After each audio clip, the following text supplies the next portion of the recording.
네, 여러분 반갑습니다. 반갑습니다. 네, 화경 전 시간에 이어서 159페이지 중간에 이와 같이 보살은 모든 것의 진실한 모습을 관찰하고 중생의 본성에 들어가 교화하고 인도하여 덕을 완성하였으므로 집착하는 마음이 없습니다. 그러니까 중생 이제 보살이 보살도를 행할 때는 이미 자기 안에 불성을 만나요. 근데 불성을 만나기만 하면 이제 중생의 짓은 안 해. 그래서 이제 우리가 과거 전생에 자기 습을 녹이기 위해서 중생의 습을 녹이기 위해서 보림하는 시간을 선정산매를 닦는 거를 이제 보림이라는데 그런 시간을 10년, 20년을 가지면서 다 완벽하게 그거를 이제 다 쓸어내고 이제 중생의 짓은 하지 않고 중생의 유혹을 구하기 위한 길만을 목숨 걸고 이제 간다는 거죠. 그래서 중생은 보살은 중생의 미혹한 짓을 절대 하지 않는다는 거죠. 그래서 또 보살의 마음을 버리지 않기에 부처님의 세계에 머물면서도 집착하지 않고, 그러니까 부처로서 보살행을 하는 거죠. 우리 루비안간센 보살님은 과거 전생에 그 연색 청공안이라는 호를 가진 정법명 요례라는 부처님이신데, 지금 극락세계 아미타불 부처님 좌부처로 시방세계 끝없이 거기에 계시면서 시공을 초월해서 우리 마음의 세계에 가피를 주고 계신 거예요. 그러니까 원대한 원력을 갖고 계신 거죠. 육신은 우리처럼 눈으로 보이진 않는데 법력으로 계시기 때문에 우리가 간절히 부르면 그 원리가 있는 거예요. 그래서 이제 여기 보면 보살의 마음을 버리지 않게. 그럼 보살은 마음이 뭐죠? 지옥이 빌 때까지 중생을 구제할 때까지 마지막 중생과 성불하기 위해서 끝없는 중생 구제의 원을 세우는 거죠. 그게 이제 보살의 마음이에요. 그걸 버리지 않게 부처님 세계에 머물면서도 집착하지 않고, 부처님 세계를 다 알아. 그래서 부처님 세계의 진리의 모든 것을 알면서도 당연히 부처님 세계에 집착 안 하죠. 중생을 향한 연민이 너무나 크기 때문에. 그래서 편안한 부처의 세계에 내가 안주하려고 안 한다는 거예요. 그래서 우리가 이제 모든 불보살님은 열반에 들지 않아요. 중생세계에 놔두어 계신 거예요. 우리가 몰라볼 뿐인 거지. 그래서 여러 가지 말에도 집착하지 않고, 중생들의 여러 가지 말에도 집착하지 않고, 중생 속에 들어가도 그 속에 집착하지 않고, 여러 선정을 분별하고 그 안에 들어가도 마음에 집착이 없으며, 우리가 이제 선정삼매에 들어가면 어쨌든 육식의 70, 80의 분별이 쉬니까 편안해요. 그렇다고 해서 거기에 집착해서 안주하지 않아요. 중생은 구제해야 할 일이 너무 많기 때문에. 여러 부처님의 국토에 들어가 그 불국토를 보아도 집착하지 않고, 혹은 그 불국토를 떠날 때에도 미련을 갖지 않습니다. 그렇다고 불국토를 버리느냐? 그렇지도 않고, 부처님 세계의 진리에 입각한 지혜를 중생세계에 펼치는 거기 때문에 부처님 세계도 버리지 않고 중생 세계도 버리지 않는 거죠. 그때 보살은 일체의 중생이 여러 고통을 받고 있는 것을 보고 대지비심을 일으켜 다음과 같이 생각합니다. 나는 시방세계의 하나하나의 중생을 위해 한량없는 과업을 지나면서 항상 중생과 더불어 지내고 그 덕을 성취시키며 어떠한 경우에도 중생을 버리려는 생각은 티끌만큼도 하지 않을 것이다. 그러니까 이제 우리가 부처로서 보살의 행을 할 때 어떠한 경우라도 내가 부처의 지혜 작용을 성취한 것은 중생을 구제하기 위해서 한 거지, 부처님 나라의 부처와 어깨를 나란히 하기 위해서 한 게 아닌 거기 때문에 중생을 버리지 않는 거예요. 그러니까 미륵부처님이 출세한 시기에도 그때도 성부를 미룬다 했죠. 그 세계가 끝날 때까지. 그래서 이와 같이 보살은 생각마다 대비심을 일으켜 끊어지는 일이 없고 또 중생에게 집착하지 않습니다. 내가 어떤 중생에게 그 미혹을 구제해서 문제를 해결해 주나 그에게 바라는 게 없다는 거죠. 단지 수행이 더 큰 수행에 들기를 바라죠. 어떤 물질적이나 뭐 내가 인사를 드리려 한다거나 내가 잘 구해줬지 막 이렇게 하지 않는다는 거죠. 또 보살은 모든 보살님을 학습하고 몸에 갖추어서나 신체에 집착하지 않고 진리에 집착하지 않고 마음에 집착하지 않고 소망에 집착하지 않고 선정에 집착하지 않고 적정에 집착하지 않고 깊은 진리 세계에 들어가는 일에 집착하지 않고 중생을 교화 인도하여 그 덕을 성취시키는 일에 집착하지 않습니다. 왜냐하면 보살은 다음과 같이 생각하고 있기 때문입니다. 그러니까 어떤 보살 중생 세계를 구제하더라도 중생 세계에 집착하지 않는다는 거예요. 끝없는 중생이 지옥이 빌 때까지 중생을 구제하겠노라고 해서 성불을 안 하지만 그렇다고 해서 중생 세계에 집착하는 일은 절대 없는 거죠. 그래서 왜냐하면 일체의 세계는 환상과 같고 여러 부처님의 설법은 번개와 같고 보살의 행동은 꿈과 같고 듣는 불법은 메아리와 같다. 보살은 일념 속에서 널리 시방세계에 충만한 보살의 힘을 거둡니다. 한 생각 속에서 일체 중생계에 그 중생을 향한 연민의 마음을 키운다는 거죠. 그 행해의 광대함 마치 법궤와 같으며 무량무변하기가 마치 허공과 같은 것입니다. 자, 중생 구제의 서원이 끝이 없기 때문에 광대하다고 하는 거죠. 보살은 이와 같이 온갖 곳에 무아라는 것을 관찰하기에 대비심을 일으켜 모든 사람들을 구하고 아직 덕을 성취하지 못한 사람은 성취케 하고 아직 번뇌를 극복하지 못한 사람은 번뇌를 극복하게 하고 세간을 초월해 있으면서 더군다나 세간에 따르게 합니다. 보살이 세간을 초월해 있어요. 중생세계를 초월해 있지만 중생을 연민하여서 중생을 버린 적이 없어요. 버린 적이 없다고 해서 중생들처럼 중생세계를 집착하는 게 아니라는 거죠. 떠나 있으면서 미혹을 불세계로 다 이끌기 위해서 그들을 성부를 이제 성숙시킨다. 때를 기다려주면서 함께 할 날을 기다린다는 거죠. 그래서 이것이 보살의 무착임입니다. 이제 착이 없다. 불자여 여덟 번째로 보살의 존중행위란 무엇입니까? 보살은 항상 여러 부처님의 훌륭한 진리를 즐기고 오로지 의의 없는 최고의 깨달음을 구하여 잠시 동안도 보살의 대원을 버리지 않고 한량없는 거업 동안 보살의 도를 지니고 있습니다. 그러니까 보살은 항상 부처님의 훌륭한 진리를 즐긴다 하는 것은 부처님의 진리에 대해서 늘 감사한다는 거예요. 그리고 중생을 구제하는데 최고의 깨달음이라는 것은 중생에게 최고의 지혜 방편이죠. 중생 구제하는데. 그래서 늘 정진을 하면서 미혹한 중생이 죄업이 무거울수록 죄가 무거운 중생을 뛰어난 진리로 구제하기 위해서 이제 보살의 대원을 버리지 않고 한량없는 겁동원의 보살의 도를 지니고 있습니다. 중생 세계가 끝날 때까지 지옥이 빌 때까지 버리지 않는다는 거죠. 근데 이제 우리가 지장경에 보면 이제 지장보살님이 이제 그러죠. 석가모니 부처님께 부처님이시여 걱정하지 마옵소서. 걱정하지 마옵소서.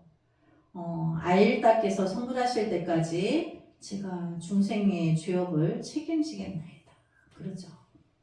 지장보살님은 아일따는 미륵부처님이에요.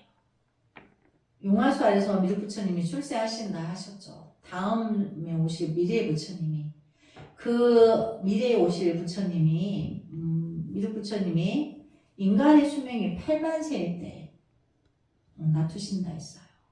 인간의 수명이 줄어들어서 다시 8만 세가 될 때까지 서가모니 부처님 세계예요. 서가모니 부처님 정법이 머무는 거죠.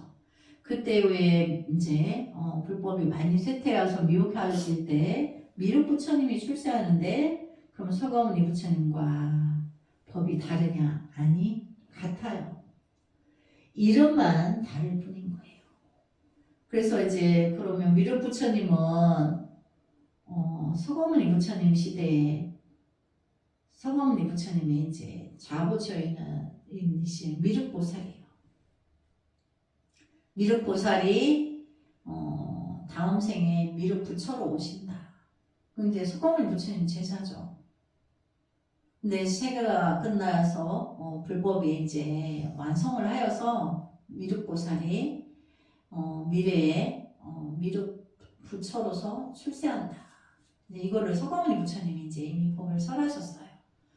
근데 이제 그때 시기에도 이제 중생들이 제도할 중생이 남아 있어서 미륵 부처님 불법이 세계가 끝날 때까지도 손불을 하지 않는다는 거죠. 보살은. 그때도 그 미혹을 구제하기 위해서 그 미혹을 구해서 함께 극락왕생하기 위해서 이제 손불을 미룬다는 거죠. 그래서 보살은 생각마다 끝없는 생사의 고통을 벗으려는 대원을 키우고 있습니다. 만약 중생이 이 보살을 공경하고 예배하고 또한 그 소원을 들을 수가 있다면 중생은 불퇴전의 자리에 머물러 반드시 위없는 최고의 깨달음을 완성할 수가 있을 것입니다. 그래서 불퇴전에 이제 진리에서 이제 중생을 구제하겠다는 그 끝없는 소원을 버리지 않는다는 거죠. 그러면 그것이 최고의 깨달음의 진리다. 보살은 한 중생도 소홀히 여기지 않으며 많은 중생에게 집착하지 않으며 반대로 많은 중생을 소홀히 여기지도 않으며 한 중생에게 집착하지도 않습니다. 왜냐하면 중생의 세계와 진리의 세계는 둘이 아니라는 것을 깨닫고 있기 때문입니다. 그러니까 일체의 중생이 있는데 그 어떤 중생이라도 버리지 않는다는 것은 그들 속에는 본래 불성이 있기 때문에 그래요. 아무리 미혹한 중생이라도 그 본래 안에는 불성이 있기 때문에 그가 본래 부처라는 것을 알게 해주기 위해서 버리지 않는다는 거죠. 그래서 이와 같이 보살은 깊은 진리의 세계를 깨닫고 형체 없는 형체로 머물면서 그러니까 법신으로 계신다는 거죠. 보살은 온갖 불국토에 몸을 나타내어도 그 불국토에 집착하지 않습니다. 어떠한 이제 불국토는 진리로 가득한 세계죠. 어떠한 불국토에 있어도 거기에 집착하지 않는다. 또한 보살은 모든 일에 대하여 욕망을 떠나 있어도 보살의 도를 그만두지 아니하고 보살의 행을 버리지 않습니다. 그러니까 미혹을 구하고자 하는 영원한 진리를 가지고 있는 거죠. 불성은. 보살이 지니고 있는 공덕의 보물 창고는 다할 수가 없으며 중생을 교화하고 인도하는 것도 또한 다할 수가 없습니다. 즉 보살은 궁극의 깨달음에 도달해 있는 것도 아니며 도달해 있지 않은 것도 아닙니다. 그러니까 아직 이제 궁극의 깨달음이라는 것은 이제 영원한 극락세계의 영원한 안락을 말해요. 근데 거기에 들어있지 않은 것도 아니고 들은 것도 아니다라는 것은 거기에 집착이 없다는 거죠. 극락세계에 영원히 이제 인간의 언어를 형용할 수 없는 안락과 환희와 기쁨과 크나큰 즐거움이 있다 해도 지옥세계에서 고통받는 중생을 두고 그 락을 즐길 수가 없기 때문인 거죠. 보살은. 왜 일체 중생이 나의 외아들과 같기 때문에.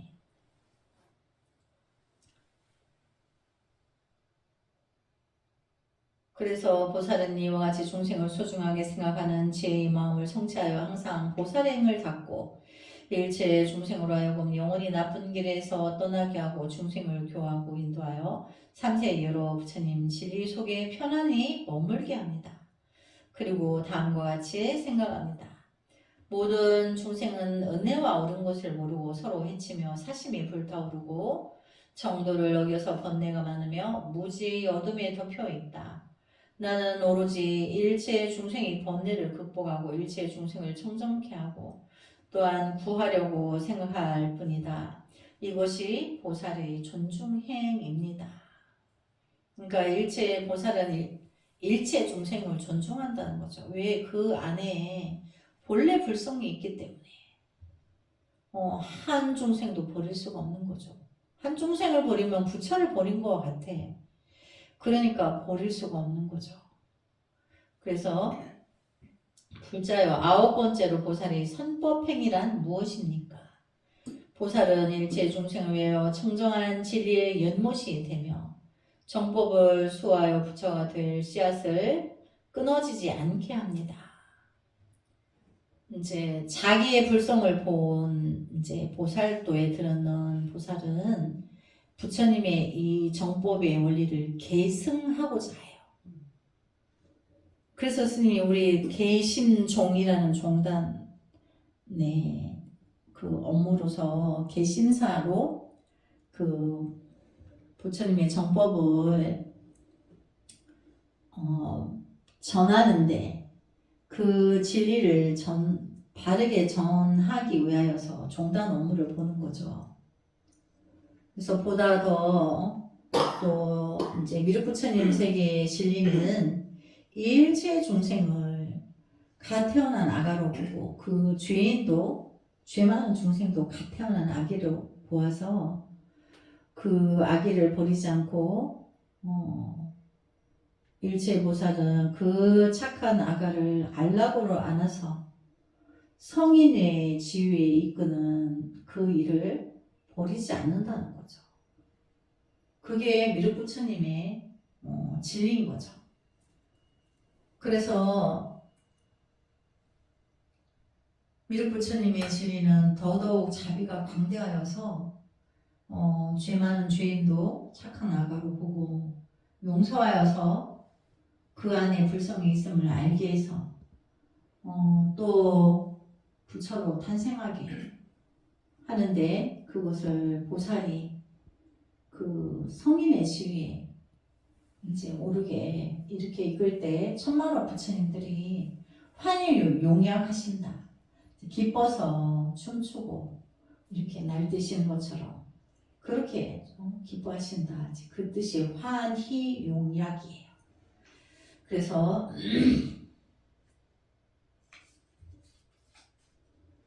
종자를 그 종지를 끊어지지 않게 계승하고자 하는 원리가 있어요. 그 개심종에는 그 종지의 종법의 종지를 계승을 하는데 그게 이제 스님이 종단 업무를 개시를 해서 진행은 하지만 그 종단을 이끄는 아라님은 비구예요. 비구니가 아니에요. 스님은 비구니로의 몸을 가지고 있어서 비구니로 승단을 조직을 해서 가기는 하나 또 이제 비구가 스님한테는 남자 아기가 상자로 온다 그랬죠. 인연이. 그 스님은 여기 이렇게 앉아서 스님이 이렇게 법문하는데 스님이 여자로 보이지만 스님이 마음 안에는 여자가 아니에요. 그래서 남자 아기를 스님이 이제 상자로 모든 환경을 제공하되 스승은 비구 스님이 되는 거죠. 여기는 스님이 되는 게 아니죠. 5살 먹은 아기가 와도 그렇게 하는 거죠. 그래서 이제 그와 같은 원리로 스님 이제 인연법에 의하여서 그렇게 온다고 했어요. 그래서 이제 그런데 그것이 이제 개심종 미륵부처님 도량 불사를 가야지만 그게 갖춰지는 거예요. 그러니까 부처님의 불가사양 공덕이 있어야지 되는 거죠. 그래서 누구든지 보살도에 들게 되면 부처님의 진실한 불법의 종지를 계승하려고 한다. 그래서 보살은 중생의 바람과 능력에 따라 설하고 하나하나의 말에 한량없는 의미를 담고 사람들을 기쁘게 합니다. 가령 중생이 수없는 말을 알고 한량없는 수겁이나 인과응보를 알고 그와 같은 중생이 한량없이 세계의 충만에 있어도 보살은 그 안에 있으면서 진리의 말로서 이들 사람들의 마음의 눈을 뜨게 합니다. 그러니까 우리가 이제 마음의 눈을 뜨는 게 중요한 거죠. 그럼 마음의 눈을 뜨는 과정이 내 안에 안입이 설신의 육군 육식, 칠식, 팔식을 끊어서 내 안에 불성을 만나면 내가 보살도에 들게 되는데 그 보살은 이 화엄경의 내용처럼 모든 행을 그렇게 하신다. 이제 이런 내용이죠. 그래서 그때 보살은 다음과 같이 생각합니다. 한 오락이 털걸 만한 곳에서도 잠깐 사이에 수없는 중생이 와서 모인다. 이와 같이 해서 일념 사이에 과거, 현재, 미래에 걸쳐 모이더라도 중생은 다지 않을 것이다. 그러니까 과거, 현재, 미래에 수없는 중생이 있다는 거죠. 제도받을 중생이. 더군다나 중생들의 말은 같지 아니하고 그 물음은 제각기 다르더라도 나는 그 중생의 문제를 마음에 조금의 두려움도 없이 모두 들어서 단 한마디로서 의문의 그물을 부수고 중생들로 하여금 모두 기쁘게 할 것이다. 그러니까 아무리 미혹한 중생이 와도 그 사람의 미혹이 어디서 왔으며 무엇 때문이며 이렇게 다 파헤쳐서 본질에 대해서 바로 가기를 가르쳐서 그 사람을 그 의문에 의심을 끊게 하고 진리를 가르쳐서 모든 사람들을 기쁘게 할 거다. 이제 여러 사람들을 자기 안에 불성을 보면 기뻐서 통곡이 일어나는데 그런 길을 이제 갈 것이다. 이렇게 모든 불보살님들은 그렇게 하신다는 거죠. 보살이 설법하는 말은 진실이며 한마디 한마디 가운데 한량없는 지혜가 담겨져 있으며 그 지혜의 광명은 일체의 세계를 비추고 중생의 공덕을 완성합니다. 보살은 선법행위에 머물며 스스로 청정한 가운데 이와 같이 일체의 중생을 교화하고 인도합니다. 그러니까 항상 선법에서 중생을 제도한다는 거죠. 그래서 교화하고 인도한다. 불자여 이 보살은 10가지 몸이 있습니다. 첫째, 무량무변의 법계에 들어가는 몸입니다. 그것은 일체의 세간을 초월하고 있습니다. 10가지 몸이 있는데 무량무변의 법계에 들어가는 그 몸이 일체의 세간을 초월하고 있다. 그러니까 중생세계에서는 알 수 없는 거죠. 그걸 초월해 있기 때문에. 둘째, 미래시인입니다. 그것은 어떤 국토에서도 태어날 수가 있습니다. 미래에 내가 태어나고자 하는 국토에 태어난다는 거죠. 예를 들자면 중생 구제하기 위해서 내가 천상, 인간, 아수라, 축생, 육도가 있죠. 그럼 내가 지옥에 가서 구제할 수 있고 천상에 가서 구제할 수도 있고 다시 또 인간에 올 수도 있고 축생보, 아기보, 아수라 이렇게 마음대로 놔둬서 중생 구제에 든다는 거죠. 셋째, 불생신입니다. 그것은 일찍이 난 일이 없다는 진리를 얻고 있습니다. 그러니까 태어난 일이 없다는 거죠. 우리 안의 불성은 이미 이제 태어난 적이 없고 멸한 적이 없어요. 우리가 태어날 때 낮에 태양이 있고 밤에 달이 있죠. 우리 태어나기 전부터 있었죠. 그것처럼 우리 안의 불성도 본래 죽은 적이 없어요. 영원히 존재하고 있는 거예요. 근데 태어난 적도 없어요. 근데 중생 구제를 위해서 우리가 그 육도에 윤회하죠. 그러니까 우리가 수행한 사람은 선택해서 육도에 윤회를 하고 수행이 없는 사람은 과보로서 윤회를 해요. 윤회를 똑같이 하는데 보살도에 든 사람이 육도를 윤회할 때는 지옥을 가더라도 고통 속에서 지옥을 가는 게 아니에요. 지옥 고통을 받는 게 아니에요. 축생 아수라 이렇게 가는데 고통으로서 거길 가는 게 아니에요. 구제하기 위해서 가는 거죠. 근데 이제 따끔이 없고 수행이 없고 보살도에 들지 못한 사람은 어떻게 하죠? 인과의 법칙에 의하여서 지옥에서 고통받고 축생보에 가서 고통받고 아수라 악귀 보를 받아서 고통을 받고 천상에서도 고통을 받아요. 그럼 우리가 육도를 벗어나야지만 보살세계에 들어갈 수 있는 거예요.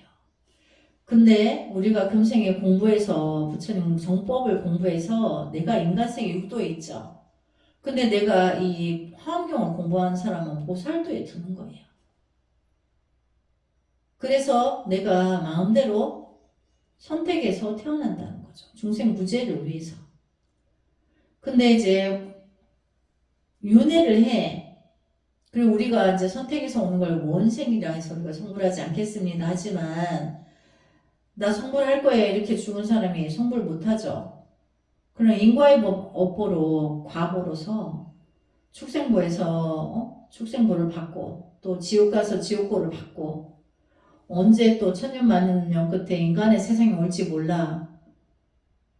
그 인과의 법칙에 따라서 그게 다른 거예요. 똑같이 윤회를 하는데 원생을 세운 보살의 그 지혜는 선택적으로 가서 중생부자를 하기 때문에 그 과보로서의 고통은 받지 않는다는 거죠. 구제하기 위해서 가는 거죠. 넷째, 불멸신입니다. 그것은 일찍이 멸한 적이 없다는 진리를 얻고 있습니다. 내 안의 진리는 멸한 적이 없다 그랬죠. 아까 불생신하고 똑같아. 네. 또 그 다음에 다섯째 진실신입니다. 그것은 진실의 도리를 얻고 있습니다. 부처님의 진리를 얻고 있는 거죠. 그러니까 일체 중생을 향한 연민이 내 자식 외아들과 같아서 그들을 위해서 내가 기꺼이 목숨을 바치는 거죠. 중생 무죄를 위해서. 그리고 또 한 생만 바치는 게 아니고 천만 억겁을 이제 인간의 몸을 나타서 또 육도에 어느 곳이라도 나타서 그 육도를 구제하기 위해서 놔둔다는 거죠. 여섯째, 무지를 떠나 있는 몸입니다. 그것은 중생의 바람에 응하여 교화하고 인도합니다. 지혜가 이제 발현되어서 어느 곳이라도 그 세계에 응하여 교화한다. 이건 거죠. 일곱째, 과거도 미래도 없는 몸입니다. 그것은 여기서 죽고 저기서 나는 일이 전혀 없습니다. 과거, 현재, 미래도 없고 내가 선택적으로 원생을 오지만 또 보살은 여기서 죽고 저기서 나고 이런 일은 하지 않는다. 또 당연히 지옥에 가도 지옥 고통을 받지 않는 거죠. 여덟째, 불괴의 몸입니다. 그것은 법괴의 본성은 파괴할 수가 없다는 진리를 얻고 있습니다. 불괴, 이제 무너지지 않는 거죠. 괴사되지 않는다는 건데 내가 부처님의 진실한 진리, 보살도 지옥에 빌 때까지 성불하지 않고 끝없이 지옥을 구해서 함께 성불한다는 원생의 진리를 알면 내가 그 진리에 입각에 있는 거고 진리가 무너지지 않는 거예요. 그게 이제 불괴라는 거죠. 이거는 파괴할 수가 없어요. 아홉째, 일상의 몸입니다. 그것은 과거, 현재, 미래를 나타낼 도리가 없습니다. 하나의 몸은 나의 불성이에요. 나의 불성은 영원 불변하고 영원히 죽지 않고 우주가 생성될 때부터 허공처럼 존재해 있는 거죠. 그래서 통팔식이 하는 짓을 다 알아. 허공이 산나만상이 펼쳐진 거를 방해 안 하죠. 내 안의 불성도 통팔식이 멋대로 하는 거를 방해하지 않아요. 근데 내 안의 불성을 만나니는 이제 그 통팔식이 하는 짓을 하지 않는, 따르지 않을 뿐인 거죠. 깨달으면. 그래서 열째는 무상의 몸입니다. 그것은 법이 형체를 잘 관찰하고 있습니다. 법신으로 있다는 거죠. 상이 없으니까. 보살은 이와 같이 10가지 몸을 완성하여 일체 중생을 위하여 스스로 집이 됩니다. 그러니까 우리가 수행하는 사람은 일체 중생을 위한 이타행만이 있을 거지 내가 누구에게 덕을 볼 일이 없어요. 덕을 보면 안 돼. 나에게 업이 와. 그럼 덕 보려고 하면 그 사람의 업을 내가 가져오는 것밖에 안 돼요. 내 업도 천태만상인데 내 업을 좀 벗고 중생부지에 나도 들어가야 되는데 내가 남의 재물이나 내가 남에게 어떤 이득을 조금 보려고 하면 그 사람의 업이 나한테 온다는 얘기예요. 그러니까 스님이 이제 이렇게 시주를 받으면 어떻게 하죠? 다 그냥 써버리죠. 빨리빨리 어디 풀 때 부지런히 풀어서. 스님 그 죄를 내가 안 가지려니까. 스님이 뛰어난 수행을 해야 힘들고 어려운 중생을 구제할 수 있는데 그런 신도들이 시주한도는 빨리빨리 불사를 해서 빨리빨리 비워야지 그 주머니에 넣고 있으면 내일 공부에만 마장이 돼요. 스님이 항상 주머니가 비어 있어서 때로는 한때는 그게 부끄러웠는데 한때를 또 넘기고 나니까 너무 자긍심이 생기는 거야. 내가 잘하고 있는 거구나. 이렇게 부처님의 가오가 내가 있구나. 이렇게 스님이 이제 마음을 얻게 되는 거죠. 열째는 무상이고 보살은 이와 같이 10가지 몸을 완성하여 일체 중생의 스스로 집이 된다는 것은 내가 중생의 의지처가 된다는 거죠. 내가 그들의 덕을 바라지 않는다는 거죠. 그래서 끝없이 나의 그 미신력으로 베풀어 주는 거지. 그들의 어떤 한테 내가 어떤 물질적인 명리를 내가 덕을 보면 절대 안 되는 거죠. 보살은 일체 중생을 구호합니다. 왜냐하면 중생에게 두려움 없는 마음을 주기 때문입니다. 이제 보살은 부처님에게 두려움 없음을 보시받아요. 가피로서. 근데 그렇게 보살이 보살도를 행할 때 부처님의 가피가 있어요. 근데 그 보살은 중생에게 중생 제도를 할 때 그 중생에게 두려운 마음을 없음을 주는 거죠. 스님이 제도할 때. 예를 들어서 스님 이제 우리가 중생이다 보니까 다 미혹이 많아서 실수하죠. 잘못하는 게 내가 바르다고 생각했는데 잘못한 게 맞는 거예요. 근데 그럴 때는 빨리빨리 나의 잘못을 시인하고 사과하고 하는 자가 가장 용감한 거다. 가장 위대한 거다. 그러니까 이제 옹졸하니까 사과나 이런 거 못하죠. 자기 잘못을 시인 안 하죠. 그건 가장 옹졸한 거예요. 그 사람이 옹졸하지 않음을 벗어날 수 있는 것은 내가 좀 옹졸했어. 내가 나를 시인하는 거예요. 여러분들은 그렇게 하지 마라. 내가 좀 잠시 옹졸했다. 당당히 그렇게 할 수 있어야 그 사람의 옹졸함을 벗어나는 거고 그것을 시인하지 않는 것은 영원히 옹졸하다는 거예요. 영원히 옹졸할 거고 앞으로도 그렇게 갈 거예요. 그래서 발전이 없는 거예요. 성장할 수가 없죠. 한 예로 요즘 우리 스님 유튜브를 보니까 전직 대통령의 손자인 전두환 대통령의 손자인 누구누구가 5.18 거기 가서 사과하고 그랬죠. 그 손자가 학교를 다닐 때는 그 전교조의 교육을 받을 때예요. 그러니까 얼마나 괴로웠겠어요. 그 손자가 마약을 안 할 수가 없죠. 괴로우니까. 과거에 박정희 대통령의 아들 박지만 군도 보호를 받았어도 마약 없이 살 수가 없었어요. 어머니 아버지가 총살로 죽으니까. 근데 이제 한창 젊은 나이에 이 전두환 대통령의 손자도 자기가 괴로우니까 그 마약을 한 거를 시인하고 자기가 그쪽에 가서 할아버지 대신 사과한다. 그게 굉장히 발전할 수 있는 거예요. 자기 스스로 자기 안에 위욕이 있는 거예요. 용감함이 있는 거예요. 그 피가 있는 거예요. 그 전두환 대통령도 대통령의 자질이 있는 분이고 5.18의 사건은 뜻하지 않은 부분으로 생겨나서 뭐 서로 반대의 편끼리 싸워서 일어나는 모순적인 그게 많지만 어쨌든 죽었잖아. 많은 사람이 의도 없이 죽었잖아요. 그래서 그 사람이 가서 그렇게 했다고 해서 모든 게 바라지는 건 아닌데 그 아이 자체는 자기가 세상에 바르게 살고 싶어서 바르게 서고 싶어서 살기 위해서 그렇게 하는 거예요. 그동안 묻혀졌던 삶은 자기 존재가 없었기 때문에. 근데 그렇게 안 했으면 자살했겠죠. 그래서 그 아픔이나 고통은 있는 거죠.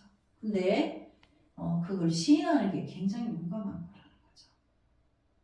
그래서 우리 수행도 그렇다. 우리가 다 잘할 수 없기 때문에 늘 잘못해요. 그러니까 내가 늘 참여합니다. 잘못했습니다. 이렇게 하는 사람은 그게 시인을 하는 자는 바뀌고 발전한다는 거죠. 그래서 보살은 일체 중생의 지도자가 됩니다. 왜냐하면 중생에게 무상도에 이르는 문을 열어 보이기 때문입니다. 그래서 일체 내가 그 중생들에게 내가 참여하고 나의 미혹을 나의 잘못을 시인하고 이렇게 하는 걸 보여줌으로 해서 용맹을 보여주는 거예요. 용맹. 스님들이 공부할 때 용맹정진하죠. 가장 큰 공부가 용맹정진이에요. 용맹정진은 7일 동안 음식을 안 먹어요. 어떤 스님은 21일을 안 먹어요. 어쨌든 죽지 않아. 그래서 깊은 깨달음이 있죠. 그래서 이제 미혹하니 지도자가 된다. 보살은 일체 중생의 스승이 됩니다. 왜냐하면 중생으로 하여금 진실의 법에 들게 하기 때문입니다. 어쨌든 보살은 자기 안의 불성을 만났으니까 자기 과거 전생의 습관적인 미혹을 10년, 20년에 걸쳐서 닦아내고 나서 무주상 보시를 실천적으로 들어설 때 용맹과 용기와 위용을 부처님이 주시는 거예요. 그래서 과감하게 들어설 수 있는 거예요. 보살은 일체 중생의 등불이 됩니다. 당연히 등불이 되죠. 또 스승이 됐는데 왜냐하면 중생에게 인과응보를 환히 보게 하기 때문입니다. 우리 불법의 원리는 원하든 원하지 않든 인과의 법칙이 돌아가요. 그래서 착한 원인을 짓고 중생구제의 원인을 지어야지 선악을 초월해서 중생세계에 머물러서는 이제 안 되는 거죠. 보살은 일체 중생이 밝은 지혜가 됩니다. 왜냐하면 중생으로 하여금 묘묘한 불법을 얻게 하기 때문입니다. 일체 중생에게 다 불성이 있기 때문에 조금만 건드려주면 자기 스스로의 불성이 일어나요. 그래서 알아듣고 환희하고 감동하고 그 불법에 젖게 돼 있어요.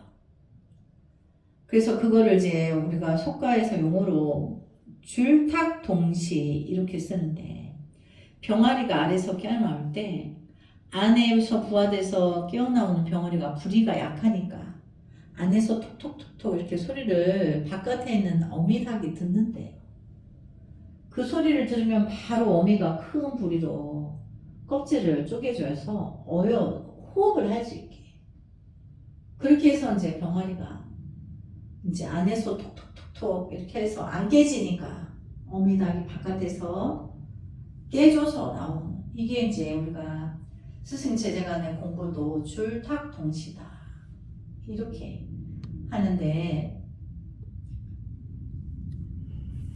미묘한 불법을 얻게 하기 위해서 이미 금수저야 부처의 성품을 가지고 있어. 그럼 이제 스승이 조금만 끼워주고 조금만 만져주면 자기가 부처라는 걸 알게 된다는 거죠. 보살은 일체 중생의 횃불이 됩니다. 왜냐하면 중생에게 요래의 자제력을 나타내기 때문입니다. 그래서 중생의 횃불이 된다라고 하는 것은 좀 더 밝은 방향을 제시한다는 거죠. 그래서 이제 우리가 종단 업무를 갖고 가는 것도 그런 원리가 있어서 그런 거예요. 요래의 자제력을 나타나기 때문에 여기 있는 그 스님 인간이 능력자가 아니고 부처님의 가피로서 그 신통한 자제력이 일어나기 때문이에요. 그래서 스님은 요번에 또 미륵부처님 개원식을 정신없는 가운데 준비하면서 개원식에 맞춰서 불사금이 들어오는 거 보고 깜짝 놀랐어요. 그 바르게 하고 있는 데서 그 원리를 주시는 거기 때문에. 그래서 보살은 성법행에 머물러 일체 중생을 위하여 청정한 진리의 연못이 됩니다. 왜냐하면 보살은 심시미묘한 불법의 근원을 얻고 있기 때문입니다. 이것이 보살의 선법행입니다. 이제 오늘 여기까지 공부하고 다음 시간에 이어서 하겠습니다. 남은 서가모니불 성불하지 않겠습니다. 성불하지 않겠습니다.